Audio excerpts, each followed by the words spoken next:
Let's begin panel 2. My name is Sourabh Gupta. I am a senior fellow at the Institute for China-America Studies in Washington, D.C. We have a very interesting panel, a very interesting discussion out here. It is my happy, maybe unhappy role to inject the United States into the conversation now, as well as to see where the where the three countries can work together, and also in situations where the United States is unavailable or unwilling, where China and the EU can work together in terms of their multilateral relations.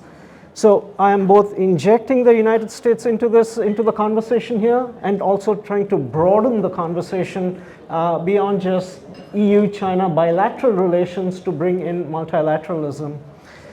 Just to give a few two examples of the role of the U.S. and particularly with the Trump administration now. You know, the Trump administration put out in its national security strategy and in its national defense strategy that, you know, it wants to retrench from Europe up to a point. And the logic of retrenchment runs on the lines that, you know, China is our sole pacing threat for the United States. The US is not sized to be fighting wars in two theaters. It wants to redeploy to the Indo-Pacific theater and of course in the Western Hemisphere. And so the Europeans need to carry an added burden in terms of their own strategic stability. And that the US will kind of provide bridging support in terms of strategic enablers to the Europeans. Of course, the US seems to have gone back in the last 2 months in terms of some of these strategic enablers. But the question is that if the US is telling the Europeans, oh, no, you take care of your own security. Don't worry about coming to the Indo-Pacific. We will take care of that with our Indo-Pacific allies. What does Europe's role become in the Indo-Pacific from a strategic standpoint, or even maybe NATO's role from a strategic standpoint? It's just an interesting question to think about, considering that the US is coming in with these new views, and so the Europe's role itself is being transformed in some ways, both in terms of its own European security architecture, but also in the Indo-Pacific region. Second instance of, you know, the US being this third variable, but a very important third variable shaping the conversation. We had a little bit of that discussion in the previous panel in terms of, you know, Mr. Trump came out with his Liberation Day tariffs.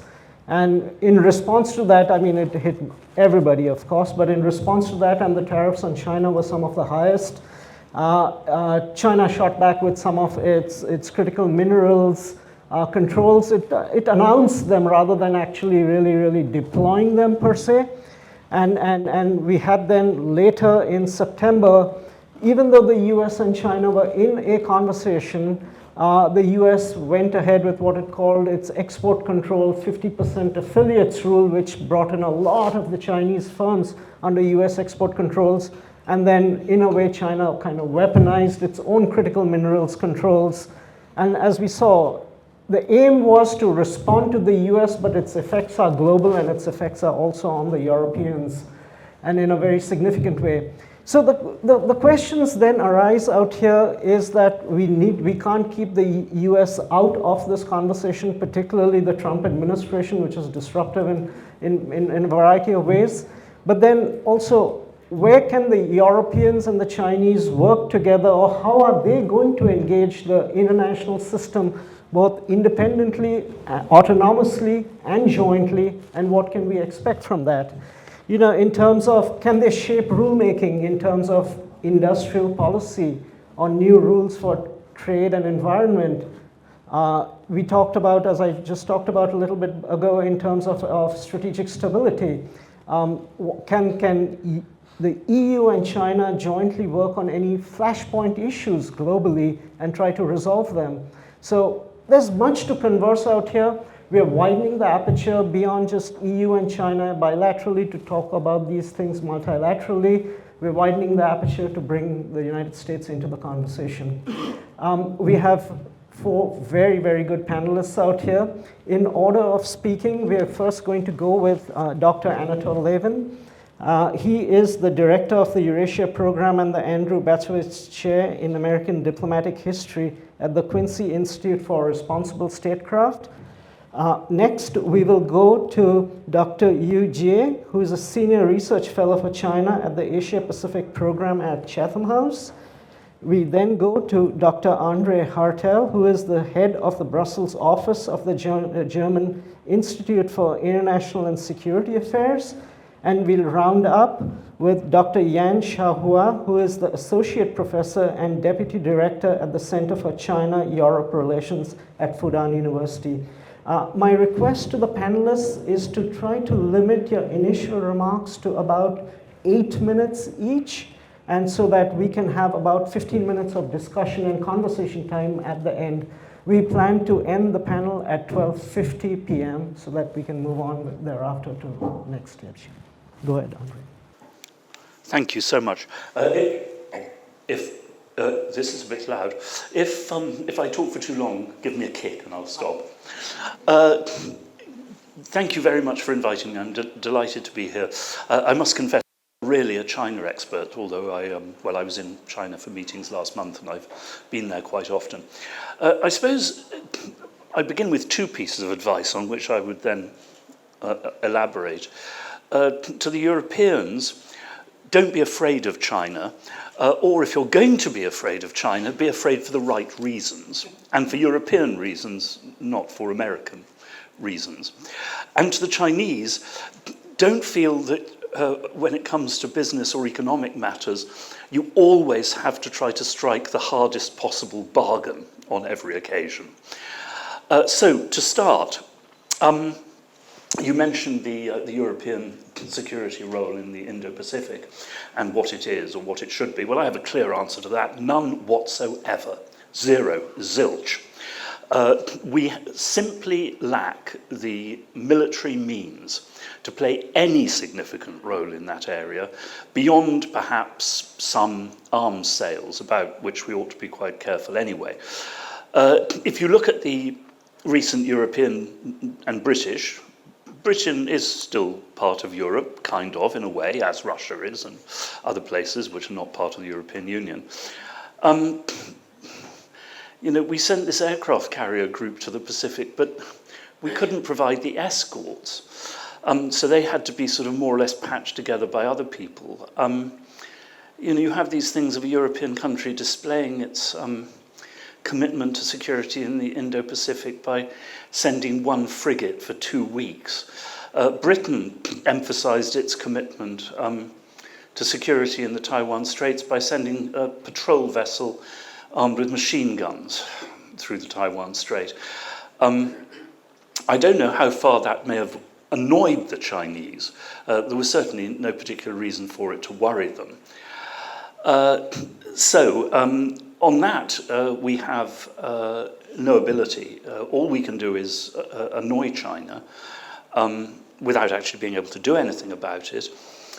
As you mentioned, there is a considerable mood in Washington, not universal, but it's been openly expressed by Elbridge Colby and some others, which is to say, we don't need you, there's nothing significant you can do, concentrate on the security of Europe, and I think that makes excellent sense. Now, on that score, I also deeply dislike the phrase de-risking, not because Europe does not need, clearly in some areas, to adopt protectionist measures against Chinese imports. It does. You know, nothing wrong with calibrated tariffs. Everybody has used them in one way or another at different times. But de-risking suggests implicitly or semi-consciously that this is linked to fears of Chinese geopolitical pressure or geopolitical blackmail. I do not believe actually that as far as Europe is concerned, this really exists, or at least needs to exist. And something that I would warn against very strongly is this tendency that one sees in the transatlantic security institutions in Europe, by which I don't just mean the official ones, NATO, but also the whole penumbra of transatlanticist think tanks in all our countries, to present China in the role of the old Soviet Union as a global threat, a global security and ideological threat to the West. And this has become associated with taking up this US language about supposed, alliance of autocracies or axis of upheaval. Look, if there were an alliance of autocracies in the sense of there being an alliance between China and Iran, for example, you'd have half a dozen American warships at the bottom of the Arabian Sea today. There isn't an alliance, there is a limited partnership as there is between Russia and China. If you look at both Chinese security presence in the world as a whole, but also the stances that China has taken, there is, in fact, as far as I can see, no security threat from China to Europe. And some of the attempts to conjure up such a threat have been, well, how shall I put this politely?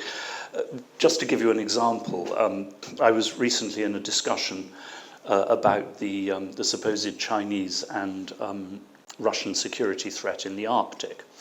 And it was suggested that one aspect of this threat is that it could be a threat to undersea cables in the Arctic. I did a very brief search. There aren't any undersea cables in the Arctic. I pointed this out, and it was then suggested that, but China may be planning to lay undersea cables in the Arctic between Canada and Russia.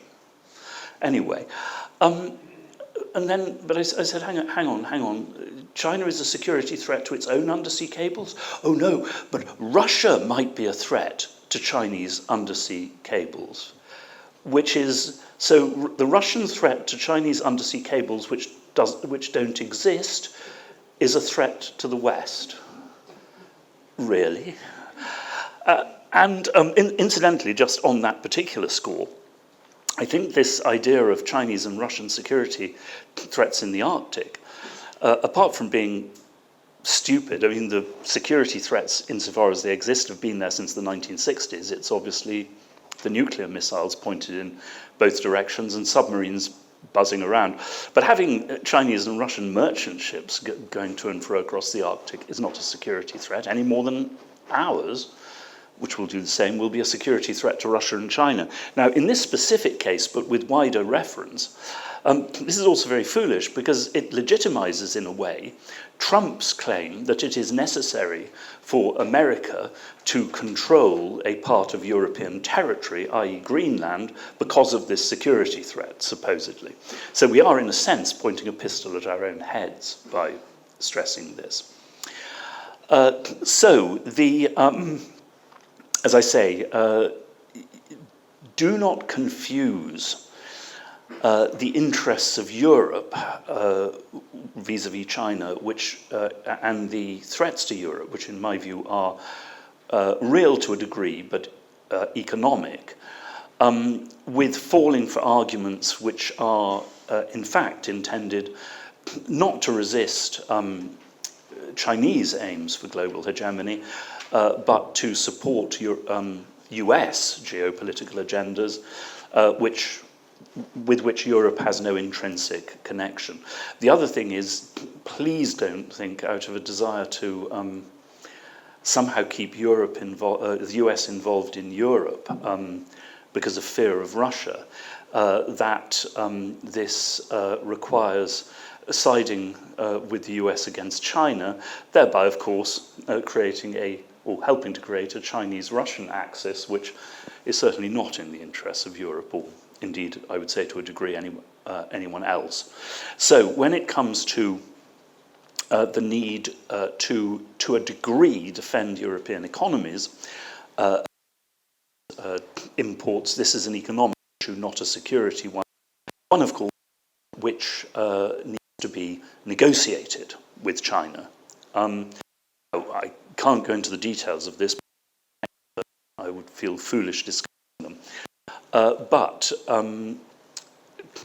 we need, I think, to obviously to combine, the degree of protection of our industries with seeking, whenever we can, cooperation on wider issues with China. And here I would point above all to Africa, because both our societies, I mean European and Chinese and, of course, American, are facing one train, which is now actually beginning to race down the tracks towards us, which is the threat of artificial intelligence to employment, and especially educated employment in our societies. Now, we don't know yet how bad these effects will be, but we can see that AI has been progressing much faster over the past couple of years, I think, than the great majority of people expected. And the potential implications are colossal. The problem in Europe is that we also have another train rushing towards us on the same track, and we are caught in the middle, and that, of course, is migration, immigration, and especially from the Middle East for security reasons, and from Africa because of reasons of poverty and demography. And climate change risks making that much, much worse. Now, China does not face that threat. China has a growing stake in African development, which has led to a lot of, anxiety and pushback, almost finished, in the West. As far as I can see, if China can really help to develop Africa, and maybe it can't, we haven't done a wonderful job ourselves either, nor, of course, of the Africans themselves. But if they can do that, that is enormously to the interest of Europe and of humanity. And if we can work together with the Chinese on the development of Africa, especially when it comes to the spread of alternative energy in order to help mitigate Africa's colossal problems with electricity, that will be in the interests of everybody. And once again, one should not allow that possibility of cooperation to be in any way blocked or undermined by this American idea that somehow a Chinese presence in Africa is a security threat to the West, because it isn't. Thank you.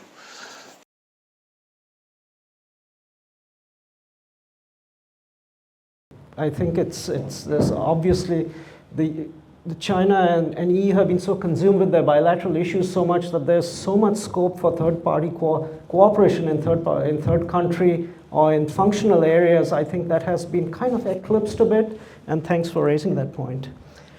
Jie, would you like to go? Okay, thank you. Good morning, ladies and gentlemen. I'm delighted to be here, and thank you so much for Dr. Wu and Dr. Yang Li to have invited me to join the conversation today. I found the previous round quite illuminating regarding on China-Europe relations, and that very much reminds me of what happened between United States and China back to 10 years ago. So we have exactly that sense of bickering and grudging, and without having a proper solution. Now, but let's really zoom back to, given this panel is asking less about Europe and China, but it's more about the other third independent variable. Now, let's begin with what happened between Beijing and Washington. I think we can all agree at the end of the day, and what we have right now is some kind of cold peace between Beijing and Washington. And that cold peace is much needed. I think the fact that both Beijing and Washington acknowledge that the rivalry between the two is going to be inevitable and it cannot be eliminated.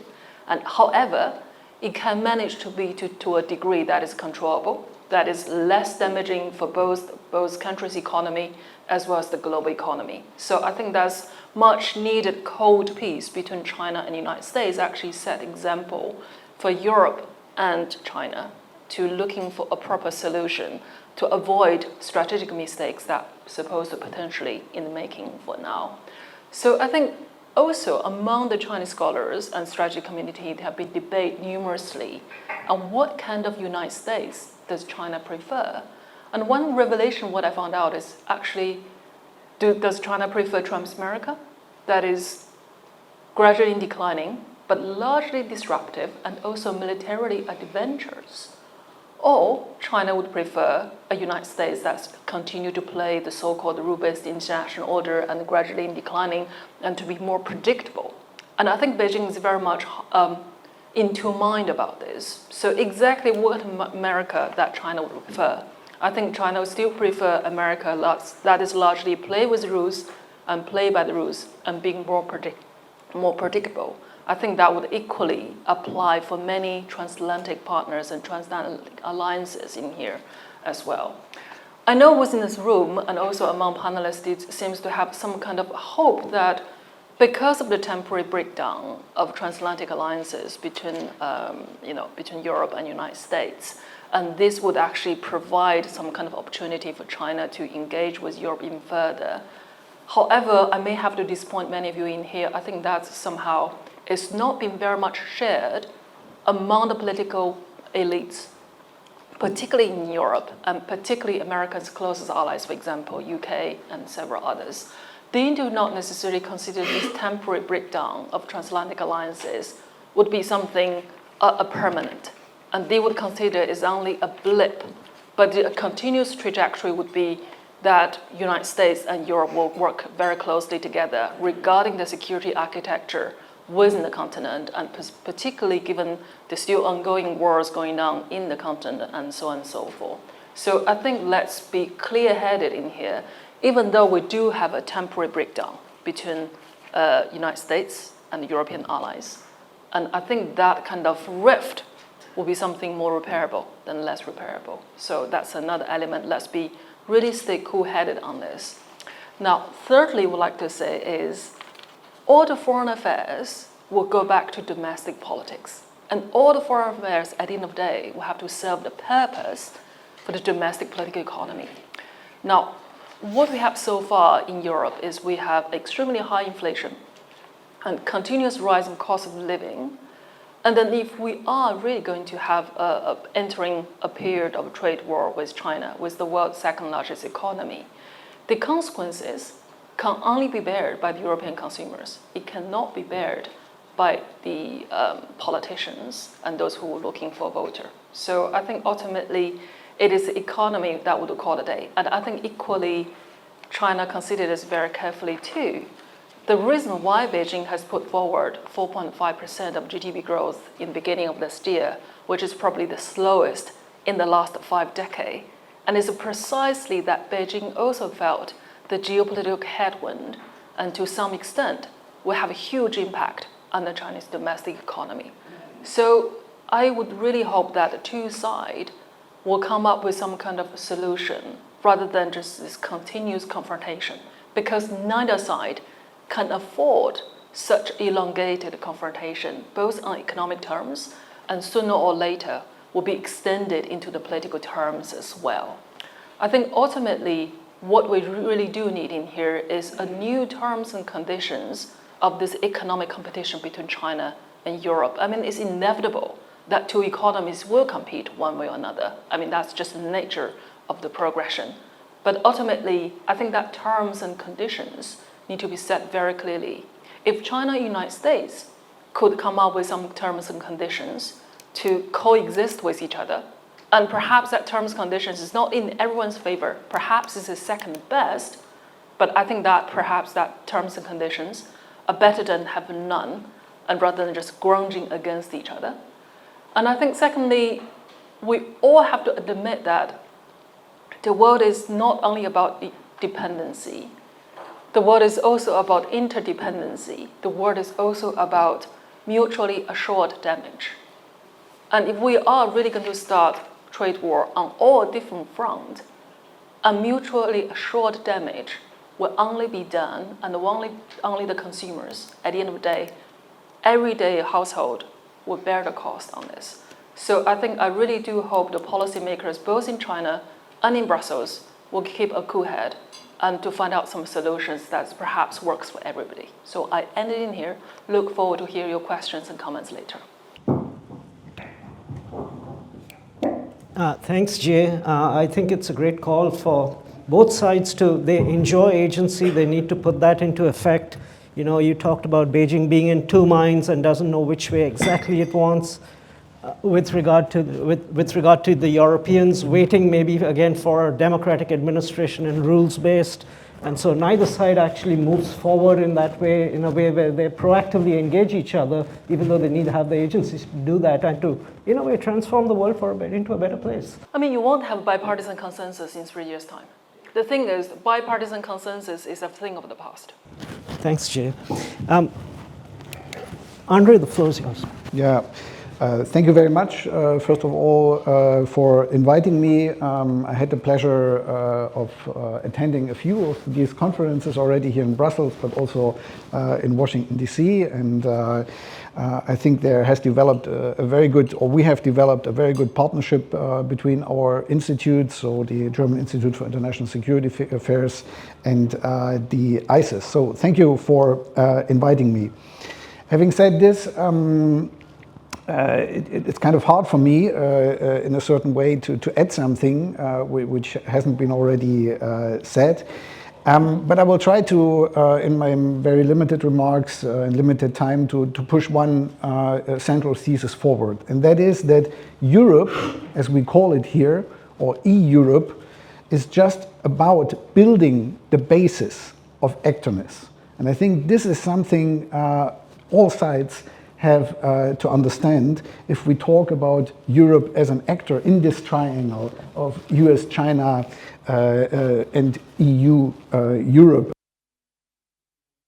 I sometimes have the impression, when I listen to all of you here on the panel, that the EU, representing Europe in a political way, is already that far, you know, that or already taken so serious. By everyone, that it is just a normal political actor, but it isn't. At the very present, we speak in many policy fields, especially in the field of security, which is our most important priority right now, about a conglomerate, a political conglomerate of 27 member states. Yeah, and I think we have to come back to that in order to understand, and this is the only thing I can do here because I'm not a China expert, to understand how Europeans think at this moment. Yeah? They are not about finishing, thinking about themselves and their political project in terms of some late stage of finalization, but they have woken up only in 2022 to very significant global developments, and they are now about actually building the basis of a more unified political and economic Europe. And of course, it's true that we are driven by the growing uncertainty about the future role of the United States, about concerns about the sustainability of economic interdependence with China, a stronger European focus on competitiveness and economic security. But this is not only, we should not only speak here about externally induced factors. Europeans also are for a long time already aware that the old model by which we have done politics here in Europe, by which we have done especially or conducted our foreign policy, is not fit for neither for the current world or for the world to come. So we have a strong also internal focus in our societies for building something new, for more Europeanness, for a new political project. And in terms of actorness, let's highlight that. Where are we right now as a political actor in this triangle, EU, China, Europe? I think Dr. Wu has used this term. Europe is not a middle power, right? Of course, yeah, this is exactly the discussion right now we have here in Europe. What are we? Are we a middle power? Are we a global power? Do we want to be an independent pole in a new multipolar world? And do we have the capacities for it? This is the discussion we are driving. Not finalizing already a political project. And if we are very honest, And if we are looking at what's currently being done here, and I hear also my Chinese counterparts, and I wonder a little bit about it, they talk about this in a very worried way. For example, about proposals. Those are only proposals, by the way. The European Union is pushing forward the Industrial Accelerator Act, for example, yeah, or a new CHIPS Act. Well, what's this all about? Yeah? This is not about making us an economic empire or a superpower. It's laying the foundations for that the Europeans have at all a stake in the AI economy of the future. Currently, they don't have. That they can build an arms industry and militaries one can at least exert some deterrence with. Yeah? So this is one needs to reflect the stage where we Europeans indeed perceive ourselves to be at the very moment. This is just about laying the foundations of a stronger political project, not finalizing it. And then a few flashpoints.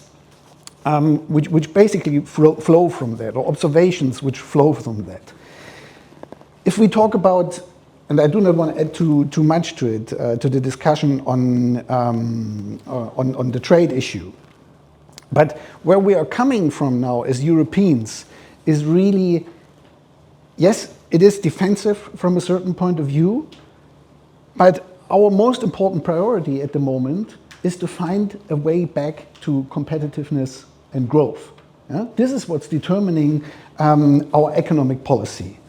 And there, of course, our impression of Chinese actions. So, for example, the other day you could read, or I think Yang Li has mentioned that the Vice Minister Ling Ji is just on its way to Brussels and to Berlin with a strong agenda of lobbying against the new trade defense measures the Commission wants to take, possible instruments targeting structural overcapacities, stronger European economic security instruments.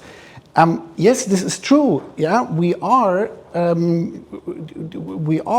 do perceive here in Europe that this competitiveness agenda has to be flanked by strong defensive instruments. But the most important objective of ours at this moment is not so much avoiding that we are out-manufactured. I don't believe that we will ever be out-manufactured here in Europe, but that strategically important European industries cannot reach sufficient scale. This is our most important agenda at this day. And how can we come together here with the Chinese? Of course, from our point of view, at the very moment, openness, which we very much prefer to any form of protectionism, because this is also part of our identity, or has been part of our global economic identity.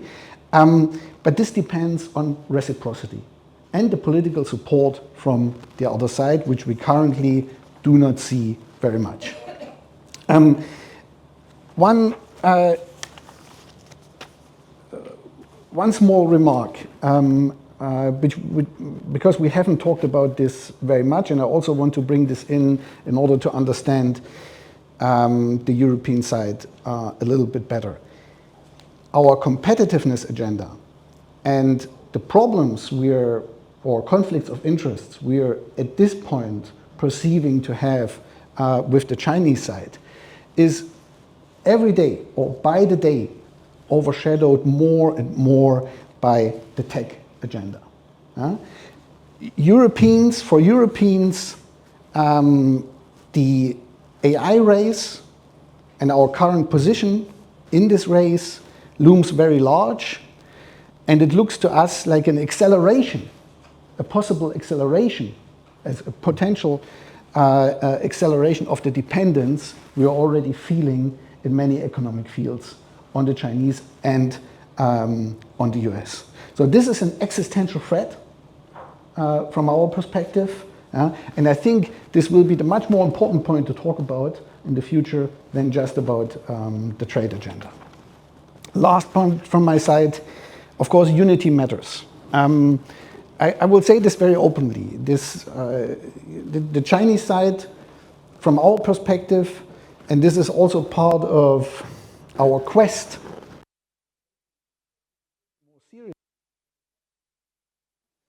is still very much into the game of divide et impera.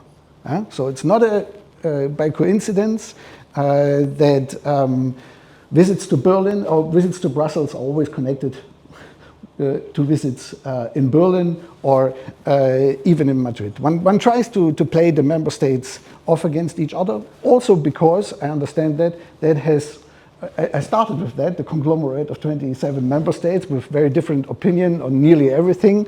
Only on Ukraine there is a much more joint agenda. So this has worked very well also for the Chinese side in the past. But I would warn here, there is a strong development in the member states and also in Berlin to not look at unity, European unity and national interests as something which is necessarily a trade-off any longer in this world. No, I think they also in the economy, representatives of the economy, and we have, especially in the German economy, very different perceptions on the relationship with China, depends on the size and on the exposure of the enterprises. But when you listen to people, there is a strong tendency in accepting, yes, some things have to be done on the European level, and we need more defensive instruments, not in order to somehow provoke a trade war, but to improve our negotiation potential vis-à-vis Beijing and Washington. Thank you very much. Thank you, Andre, and thank you for reminding us about the issue of from a security standpoint, China not being, I mean, the EU not necessarily being a political actor, a unitary political actor. And you know, at the Chinese end also the same argument can be made in certain functional areas. China is a global player, but it doesn't have sufficient skin in the game in certain issues like financial sector restructuring, etc., at the global level. And so it's not that much part of the conversation, or that it can solve many of the flashpoints with another partner, because it just doesn't have that sort of skin in the game out there.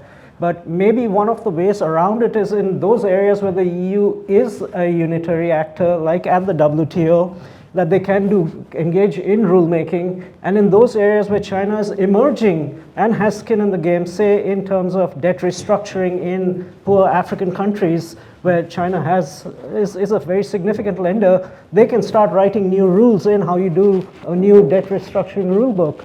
So I think those are areas where I think the EU and China can look at each other and see how they can become global players and assist each other, regardless of how the extent of American input participation or assistance in that area. Finally, let's go to Shaohua. Okay, thank you, Chair. I would also like to thank ICES, Professor Wu, Dr. Yang, for inviting me, and congratulations on convening this first annual conference here in Brussels, in which we have the opportunity to engage with a broader audience in addition to the closed-door think tank dialogue that we had on Sunday. I think it's very important for us to engage a broader audience here in Brussels.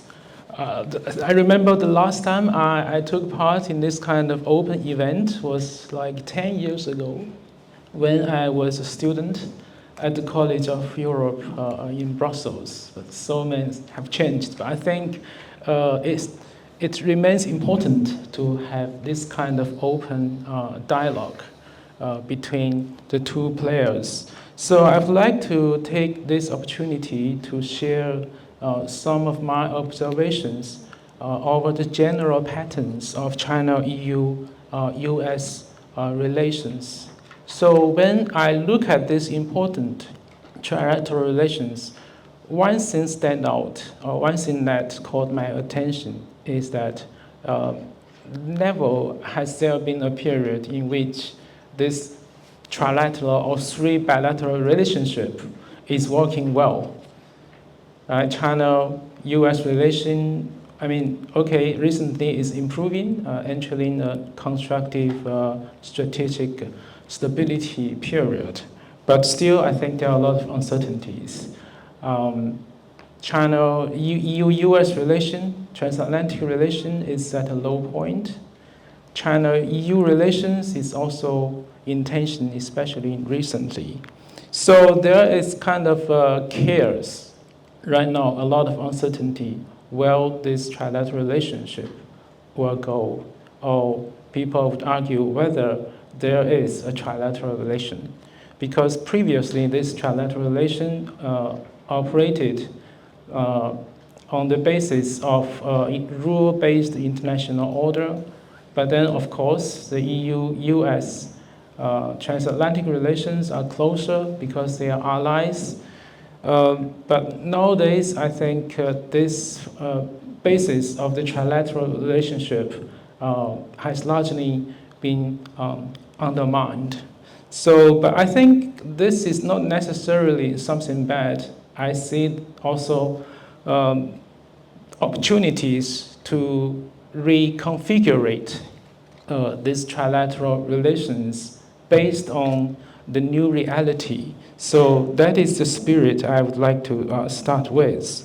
And then if we look closer at this trilateral relationship, we see that the US, especially Donald Trump administration, is the dominant player in the trilateral relationship, while China and the EU are more responsive or passive to what the Trump administration is doing. So that means both sides, China and the EU, are prioritizing their relations with the US administration, and then both prioritize making a deal with the United States. I think that partly explains why last year in 2025, the 50th anniversary of China-EU relations, there was high expectation, right, to reach a deal between the two sides, but it didn't materialize. I think largely because both sides prioritizing a deal with the United States first. Now that in 2026, I think the EU and US already has a deal. I think it's in the process of being approved. And China and the US also, it's having some kind of deal, right? After the recent summit in Beijing. Now I see a missing link between China and the EU among the trilateral relations.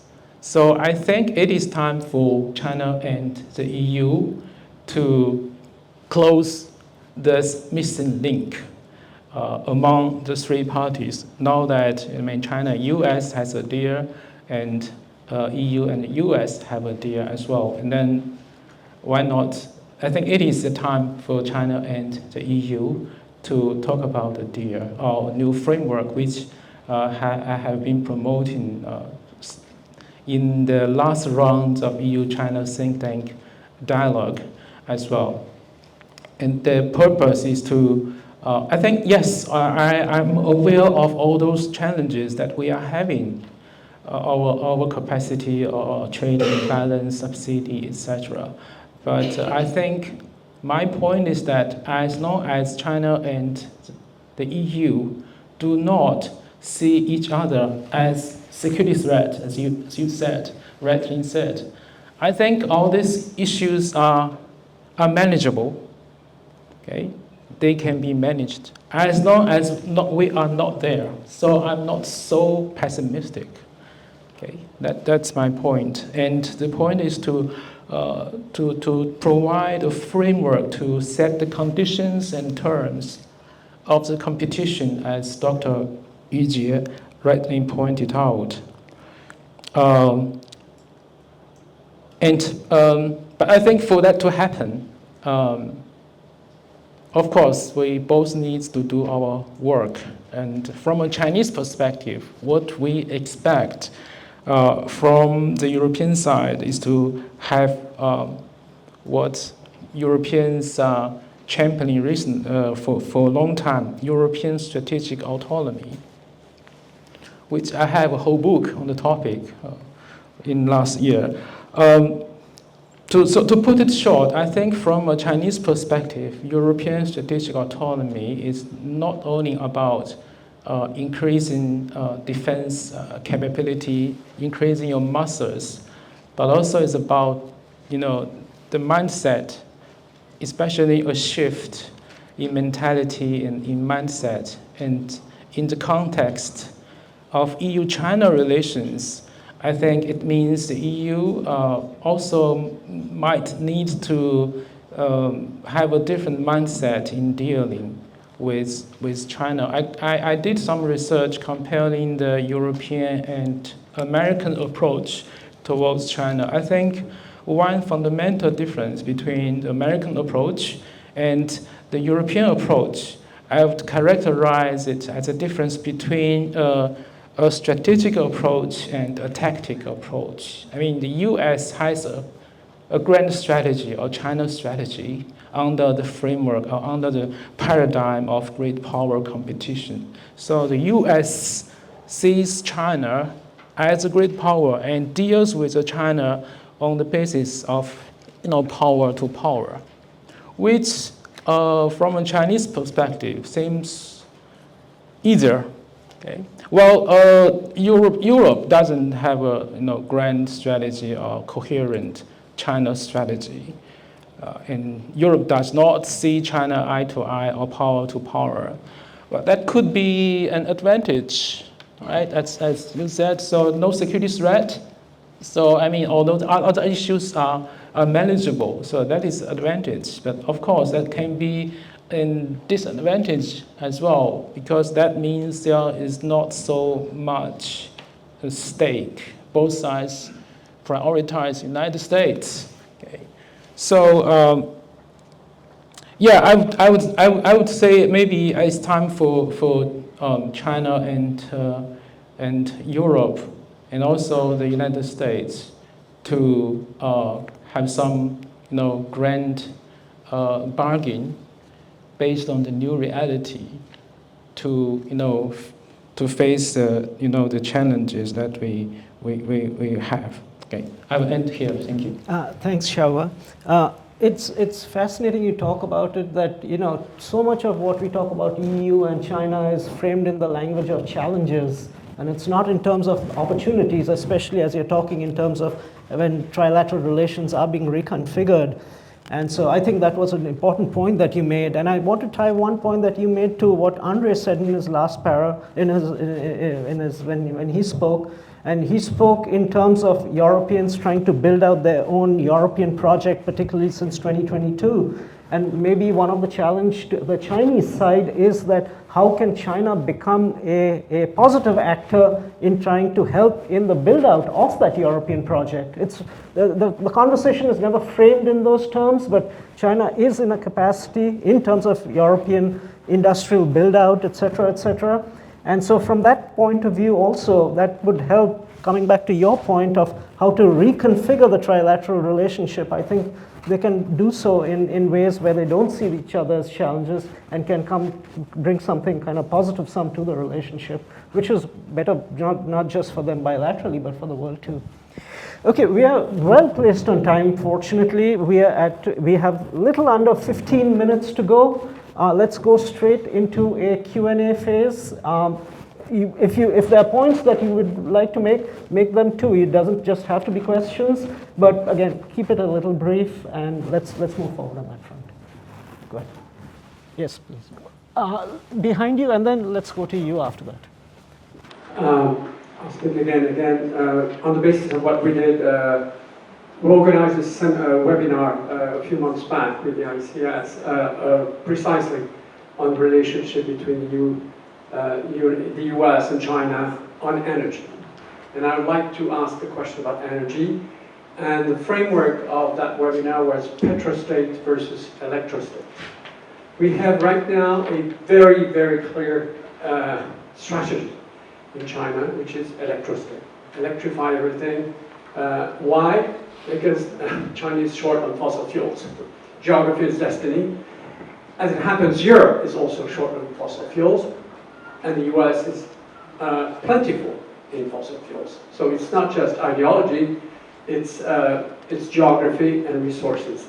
My question is, isn't there a field of convergence and joint work on this electrostate strategy, which is now coming to light in Europe just in a couple of months since the Hormuz crisis, where everybody's suddenly in Europe saying, hey, let's go electrification. And the electrification is the catchword which we've heard again and again in Europe just recently. Isn't there a field of an opportunity to then again do something more on the win-win side with that strategic vision of electrostates, building electrostates, and by the way, saving the climate if we can? Let me take one more question. We'll bundle two questions together, and then I'm going to come later on to the questions. Go ahead, please. Okay, thank you for this offer. My question is going to Mr. Andrew. You know, we were talking about the China shock.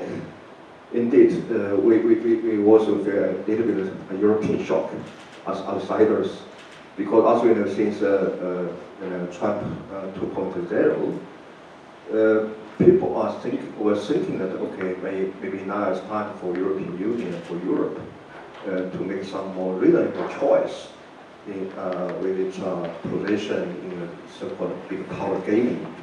But now it looks like just like President of the European Council, Mr.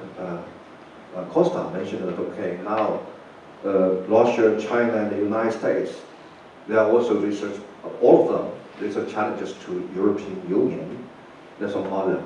So how could you estimate the current situation or position of the European Union? It's in a comfortable zone, now it becomes more and more difficult. Another question is related to the transatlantic relations. Always, as we know, within European Union, there are so-called transatlantic, pro-transatlantic, faction or some other. So, still, are you believing that they will be back of the transatlantic relations as Euro or as former time, even after Mr. Trump? Thank you. Sure. Let's go with the energy question first and leave it to. I'll take those questions afterwards. Let's get these two questions answered, then we'll go to the further set of questions. Energy first, and then we'll go to the gentleman's question.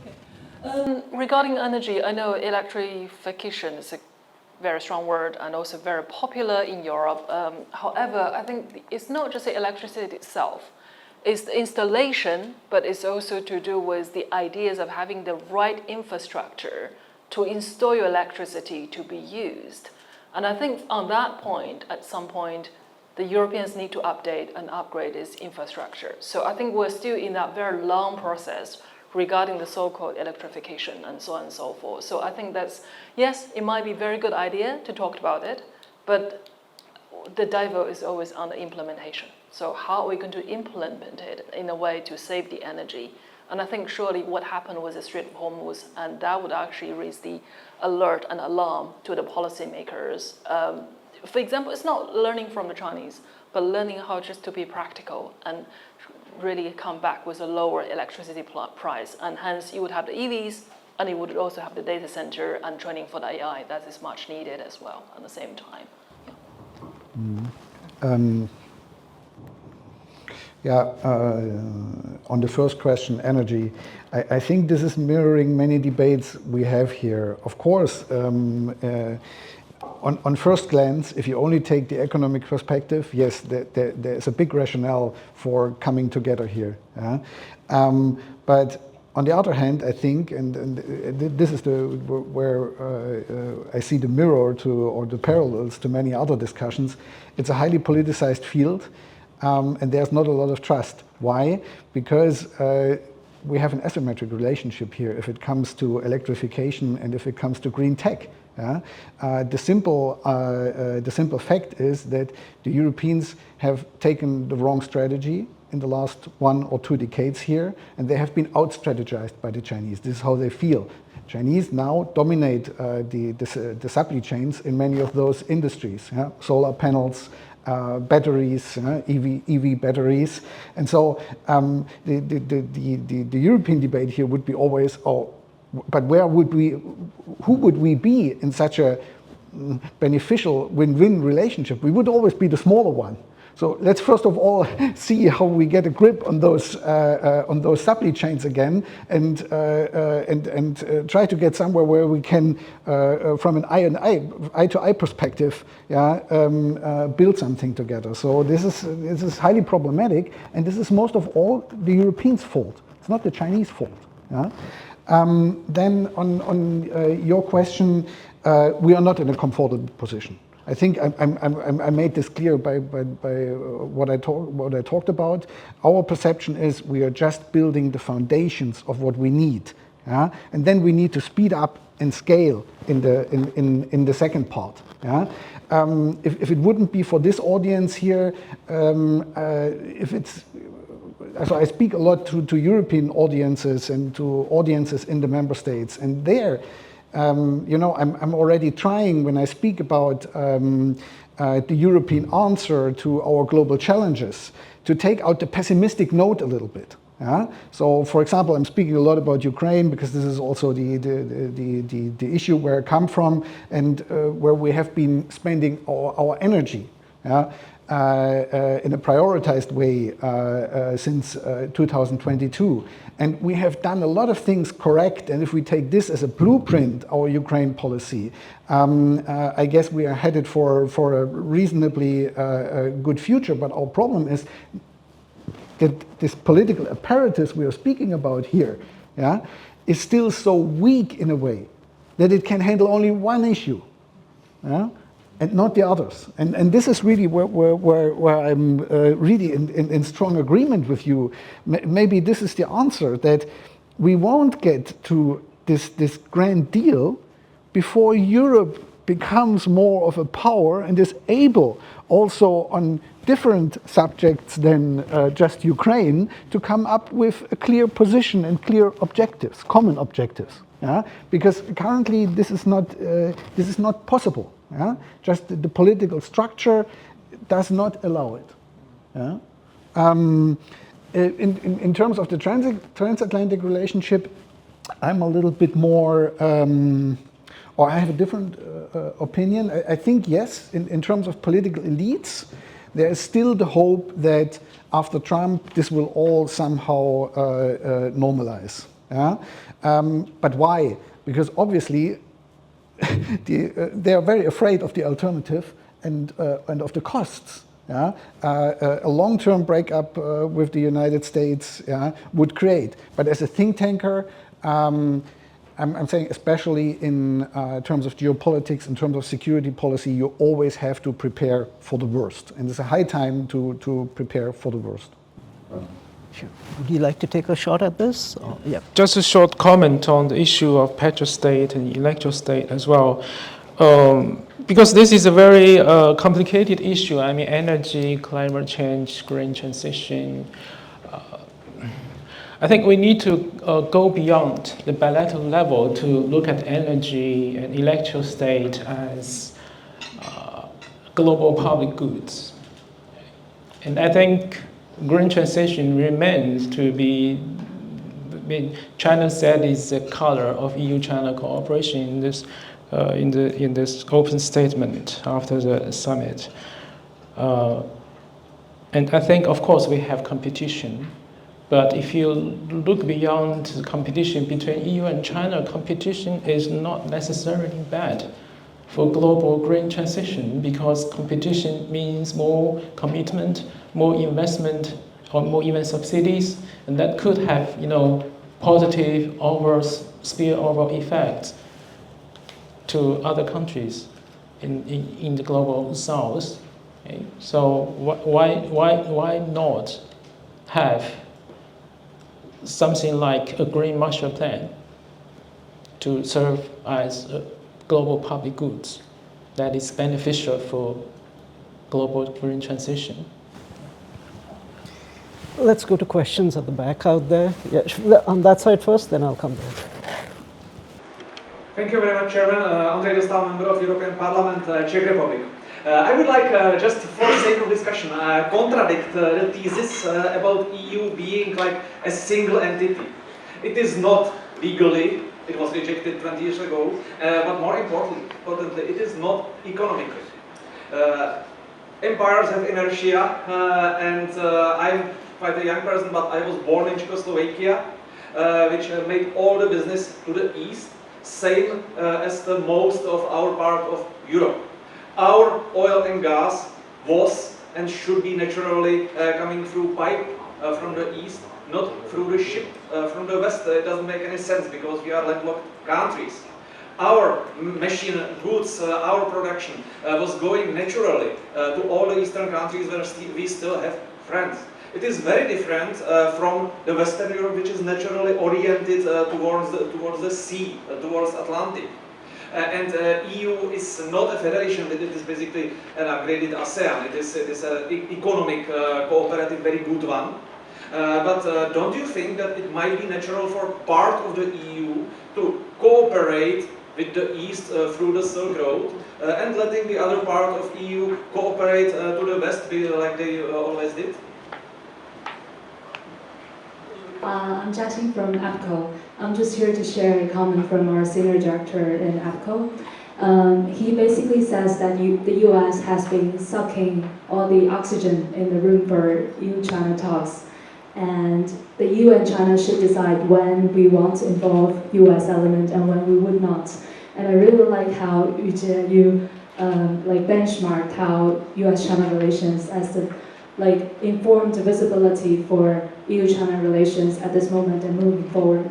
So I'm just saying that this topic is very interesting, but I think EU and China will have the final say how we want to shape this bilateral relations, whether we want to benchmark the EU-China one, the US-China one, or whether we should still consider that part of more multilateral relations or not. So it's a very meaningful and interesting discussions, and hope to engage with you more after this session. Thank you. Okay, we more or less run out of time. So what I'd like you all to do is just answer the gentleman's question out there, and just conclude with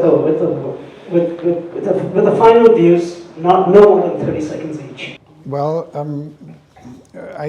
I kind of get your suggestion, yeah, and in a way, I mean, this is what's already happening today, right?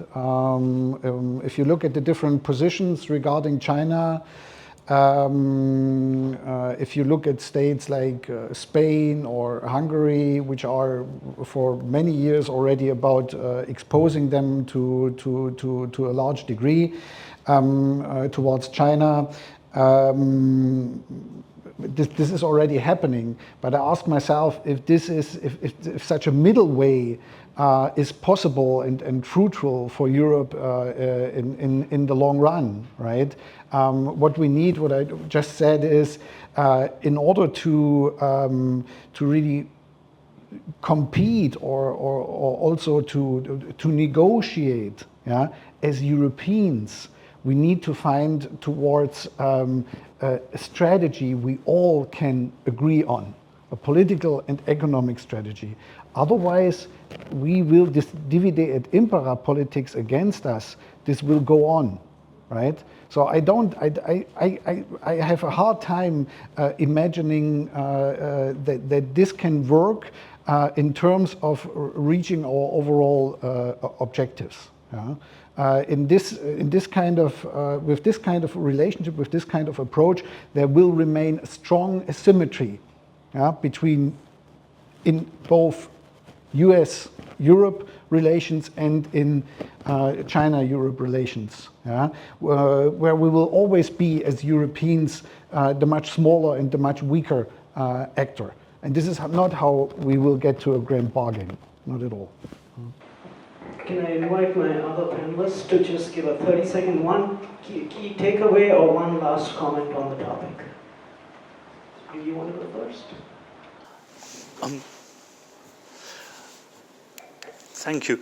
What to say? I don't think there is much point in dreaming that the European Union can become something that it is intrinsically not and not capable of being. The European Union is a kind of league or confederation of states which in the end remain sovereign and have their own national interests, which in many ways are significantly different. I don't think that Europe can become a superpower in that sense, but we can nonetheless have significant influence in some areas. But also, given the nature of the European Union, I think that we do have a very strong interest in a way that the US perhaps does not actually, for a set of, above all, domestic reasons about particular lobbies within the US. But Europe has to be committed, or should be committed, to the pursuit of stability in international affairs. I believe actually that China is as well, as I've suggested. This whole notion of China as somehow devoted to upheaval or disruption, I think, is fundamentally false. And I think there that China and the EU do have a common interest in international stability and order. But not what we have called the rules-based order all these years, which of course is a basically American construct, which is now, well, it's dead in the ruins of Gaza, put it that way.